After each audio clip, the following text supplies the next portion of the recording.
ടുനെറ്റ് news കാലാവസ്ഥാ വാർത്തയിലേക്ക് സ്വാഗതം. കേരളത്തിൽ വരണ്ട കാലാവസ്ഥ തുടരുകയും പകൽച്ചൂട് കൂടുകയും ചെയ്യുമെന്ന് മെറ്റ് വെതർ. അടുത്ത കുറച്ചു ദിവസം സംസ്ഥാനത്ത് മഴസാധ്യതയില്ല. ഈ മാസം 20 വരെ വരണ്ട കാലാവസ്ഥ തുടരാനാണ് സാധ്യതയെന്നു മെറ്റ് വെതറിലെ നിരീക്ഷകർ പറയുന്നു. സംസ്ഥാനത്ത് മഴ നൽകാൻ അനുകൂലമായ അന്തരീക്ഷസ്ഥിതി നിലവിലില്ല. പാലക്കാട്, തൃശൂർ, കണ്ണൂർ, കോട്ടയം ജില്ലകളിലാണ് ഇന്ന് പകൽച്ചൂട് കൂടുതലായി അനുഭവപ്പെടുക. ജില്ലകളിൽ ഏറ്റവും കുറഞ്ഞ ശരാശരി താപനില രേഖപ്പെടുത്തുക വയനാട്ടിലാണ്.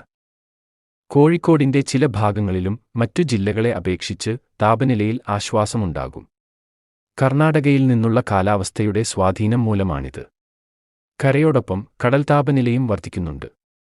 പകൽച്ചൂട് സംസ്ഥാനത്ത് മിക്കയിടത്തും സാധാരണയേക്കാൾ 2 മുതൽ 3 വരെ ഡിഗ്രി കൂടുതൽ അനുഭവപ്പെടും. തുലാവർഷക്കാറ്റ് വിടവാങ്ങിയതോടെ മറ്റു അന്തരീക്ഷ സിസ്റ്റങ്ങൾ കേരളമുൾപ്പെടെ ദക്ഷിണേന്ത്യയിൽ മഴ നൽകാൻ പര്യാപ്തമായി നിലവിലില്ല. അതിനാലാണ് വരണ്ട കാലാവസ്ഥ തുടരുന്നത്. ഉത്തരേന്ത്യയിൽ ചൂട് കൂടിത്തുടങ്ങിയിട്ടില്ല. ശൈത്യം വിട്ടുമാറുന്നതേയുള്ളൂ. അതിനാൽ ഉത്തരേന്ത്യയിൽ നിന്നുള്ള ഉഷ്ണക്കാറ്റിന്റെ സ്വാധീനം ഇപ്പോൾ നിലവിലില്ല. അതുകൂടി വരുന്നതോടെ മെയ് മാസത്തിൽ സംസ്ഥാനത്ത് കടുത്ത ചൂട് അനുഭവപ്പെട്ടേക്കാമെന്നും മെറ്റ് വെതർ പറയുന്നു. കാലാവസ്ഥാ വാർത്തകൾ കൃത്യമായി ലഭിക്കാൻ ചാനൽ സബ്സ്ക്രൈബ് ചെയ്യുക. നന്ദി.